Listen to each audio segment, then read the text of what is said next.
Good morning. So, we on chapter 4. 1, 2, 3. We on chapter 4 of Shawty by Dainhen Butler. Been getting a lot of good response. People have been liking. People have been sharing. I appreciate that, man.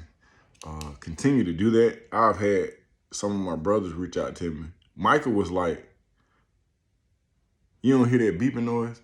Bro, this morning for the last hour and a half, I really started paying attention to the beeping noise in the background. It's not the fire alarm upstairs. I put a battery in that one, but I have two other beeps going off. It got to either be in the basement or the attic. And by the end of the day, I'll find them, but bro, I can't. It just went off again. But what he said to me, man, it was so like prolific. And this dude been saying like dope stuff and deep stuff since we was like in 10th grade in high school or whatnot. But he was like, sometimes, bro, we ignore some of our first layer issues because we got some deeper issues to worry about. Well, he was like, I think he said something like, if you hear a tree fall outside, it gets your attention. But if trees are always falling down, you very seldom hear them or something like that. And it just reminded me of like the thinking pattern of people. That's a whole nother, it's a whole nother post. But that was deep. And it reminded me of like the ways in which some individuals communicate. Cause I, at the time of the writing this book, was heavily influenced by Outkast. Meaning that you can listen to an Outkast CD or tape, depending on how old you were, and you can get something from it. But then you can go back to that same music 3 or 4 years later and get something else. And then like now I'm 46 and I'm going back and I'm listening to Liberation or AT Aliens. I'm like, bro, it keep giving. It keep giving. So in the book, sometimes I think that my style mimics the ability to keep giving. Cause I'm talking about so many different things. It's on a street basis. It's a street novel. And if you just read it for the sheer entertainment of it, you'll get entertained. But then I got people that's hitting me. They're not posting, but they calling me. They were just like, well, Keyshawn and Micah have a relationship in the Bible. I was like, yeah, you'll find that like any mothers and sons or fathers and sons or fathers and daughters, I stayed on point with Aaron and then Aaron's sister and then like all the other different characters, even with like seduction. Like there's a character, it's gonna come, but you'll see like every character is in some kind of way. I'm not a Bible writer. I have not rewritten the Bible. That's not what's going on.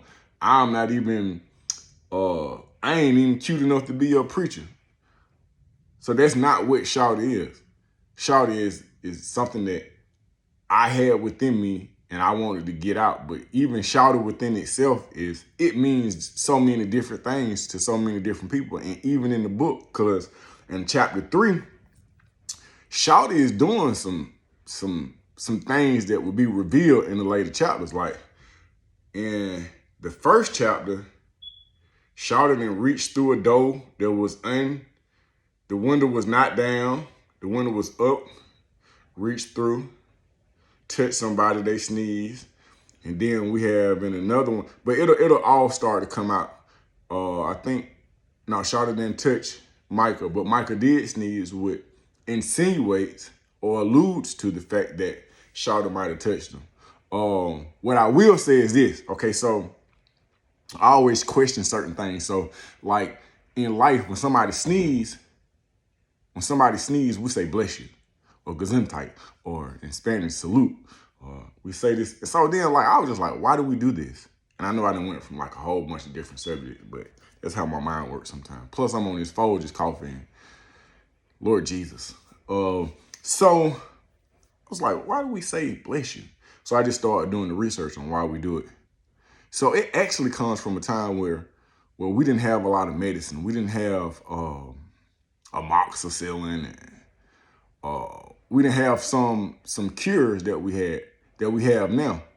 We didn't have those medicine. We didn't have aspirin. We didn't have penicillin. We didn't have quick cures.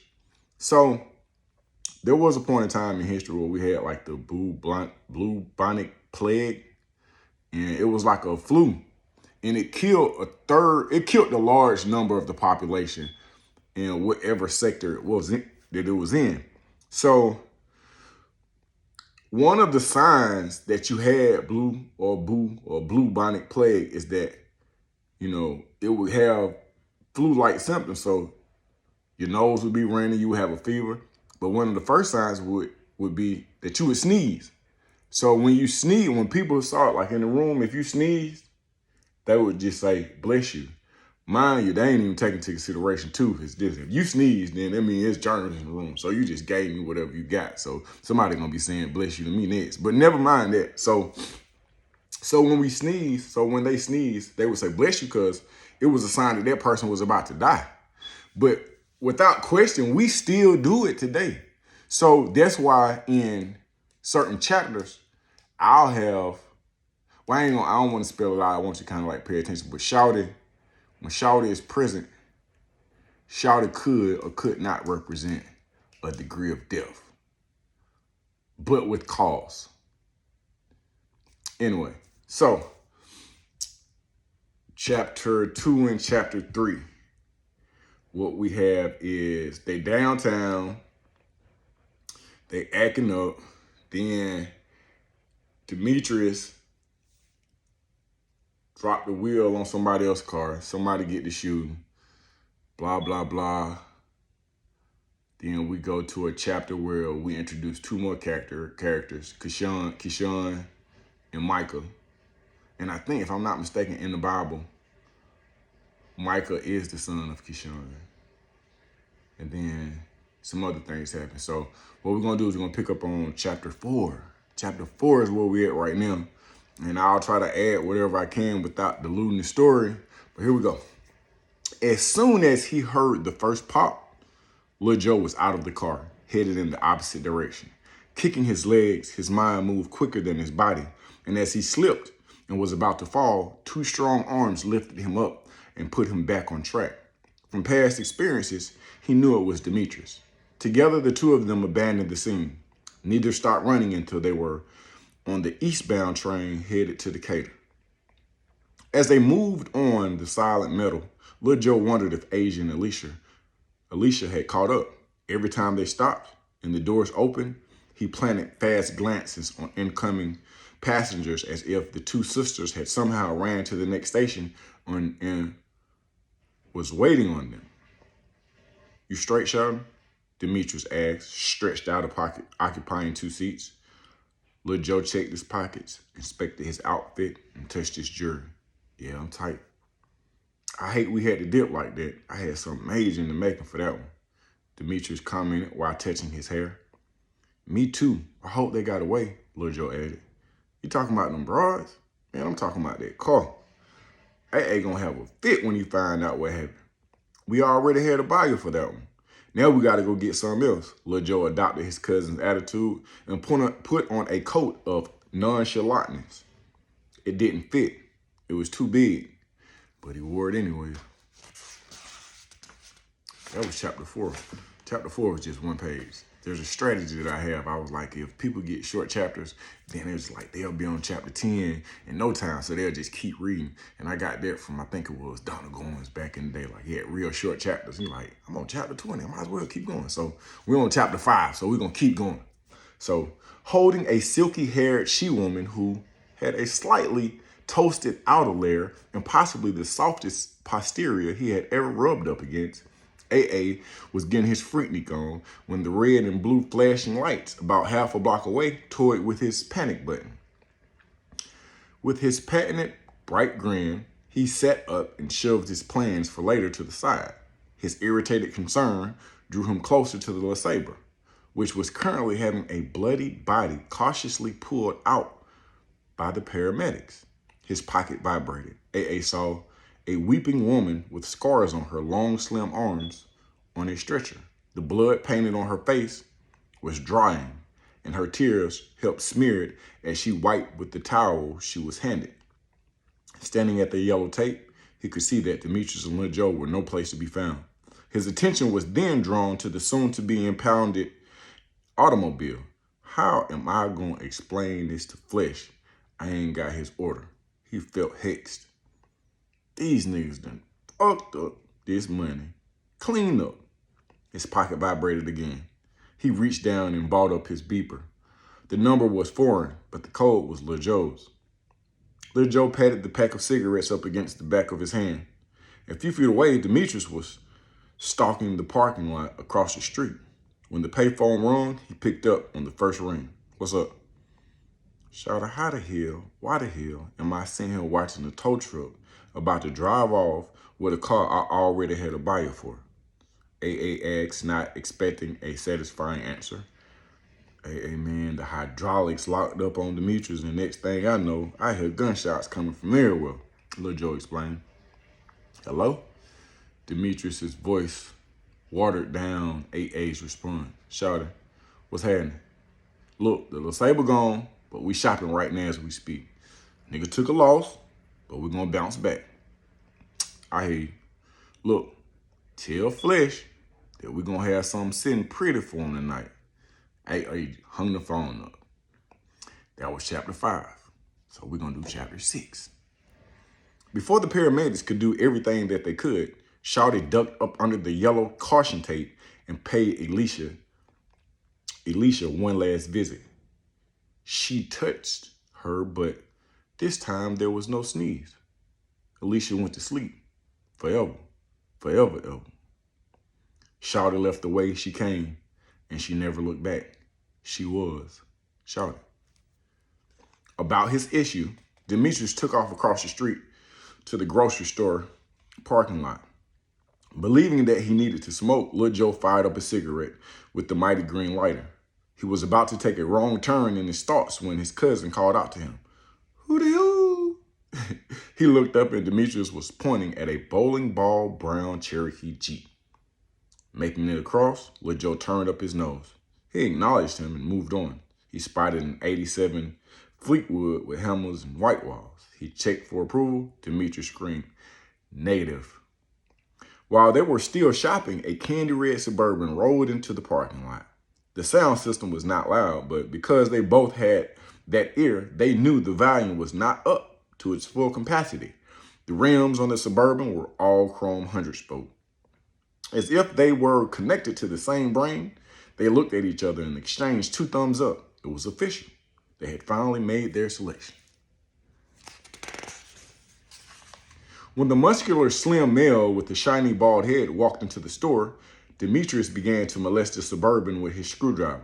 By the time Lil Joe had gotten in and closed the door, his cousin was shifting in the drive. The 3 of them drove away.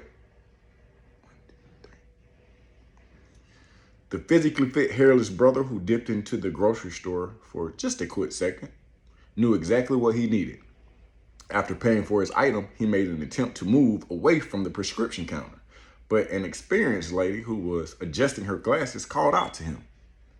Keyshawn? Keyshawn, is that you? Recognizing the voice, he carried on as if he hadn't heard a word. She strategically cut him off. Keyshawn, boy, you better give me a hug. Oh, hi, Miss Risha. He sounded surprised. They hugged and she held on with one hand wrapped around him. How's your father doing? I haven't seen him in so long. Needing to get going, but not wanting to be rude about it, Keyshawn flashed a smile. Miss Risha, I'll be sure to tell him to give you a call. I have to go. He tried to walk away. She wouldn't let go of his arm. The old lady strengthened her grip. Did I tell you that Martha broke up with her boyfriend? She examined his ringless finger. You're not seeing anybody, are you? No, ma'am, he answered, giving into her aggressiveness. Loosening him, she reached into her purse. Let me give you a number. He inched towards the exit. When he moved, she moved. Slow down, son. Be still. She gave him an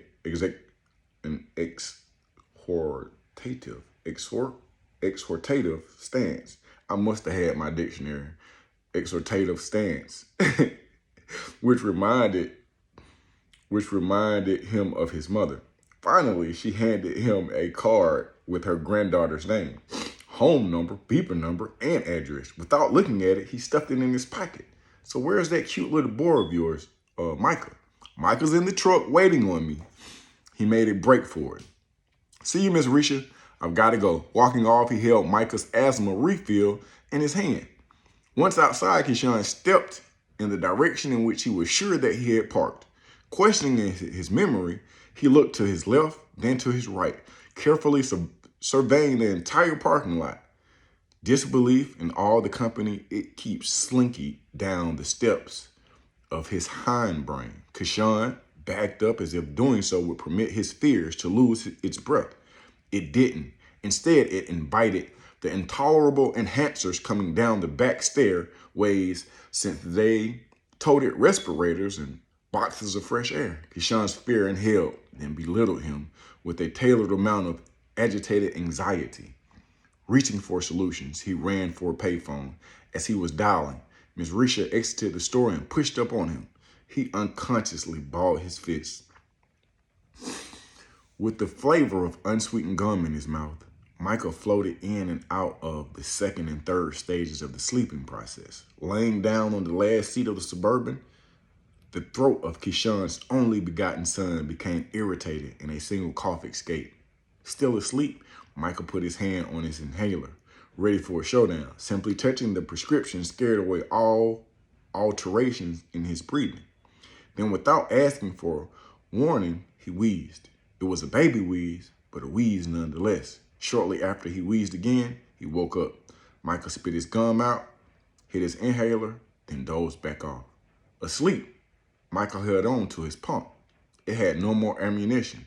Later, he would remember seeing a man who was not his father driving. I'm going to do one more chapter because I like it. And it's getting good to me because I'm seeing how everything's intertwining. Like, Lil Joe got their thing going on. Then Keyshawn and Michael. Then Michael run out to get the asthma pump. Then he going to the store to get the asthma pump. And then because they looking for a car to steal, they done stole his car. Michael is now interacting with Demetrius and Lil Joe. But they don't know Lil Joe was in the back seat and he just took the last pump. It's going down. Chapter 7. Going through his usual search and seizure, as he had done whenever he was a passenger in one of their new selections, Lil Joe was alarmed by what he found in the glove compartment. The shiny silver object he was holding in his hand changed everything.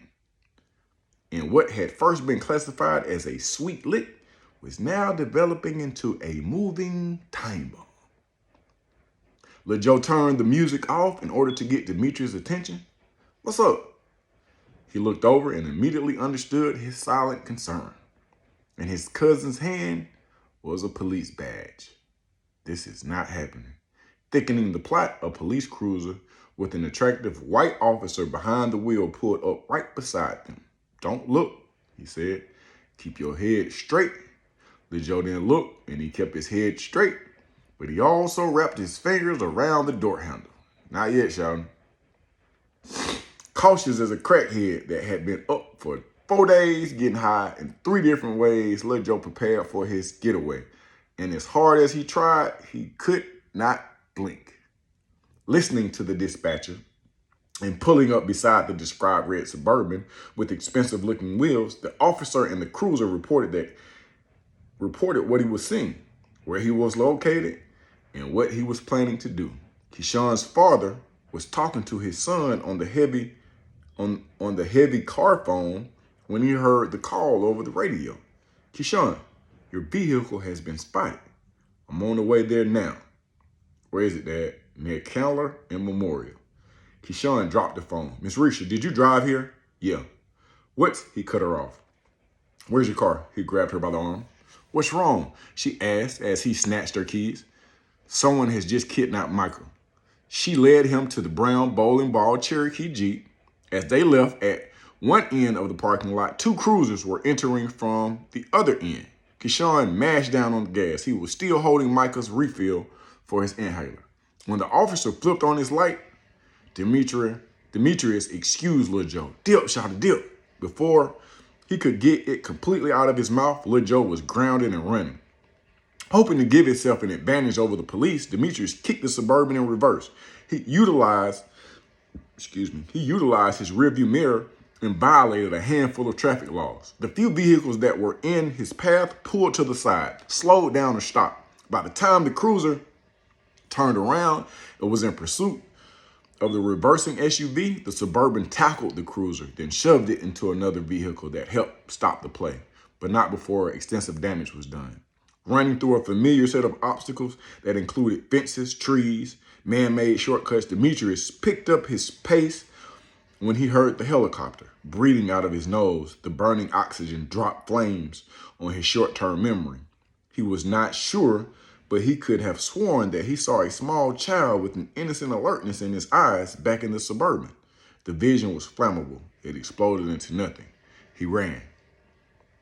Bleeding, crying, and heaving heavily, Micah held his chest in confusion. The glass from the surrounding windshield splashed his face after the loud crash, and he was violently thrown to the floor. The air that he had once taken for granted became thin.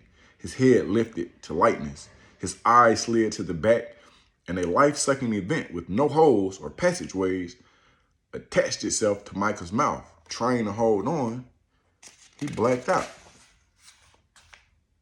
Chapter 8.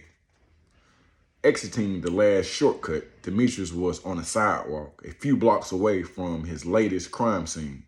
Trying to camouflage himself, he removed all his jewelry. He put his beeper in his pocket and even pulled out his gold grill. The only thing he left on was his wristwatch.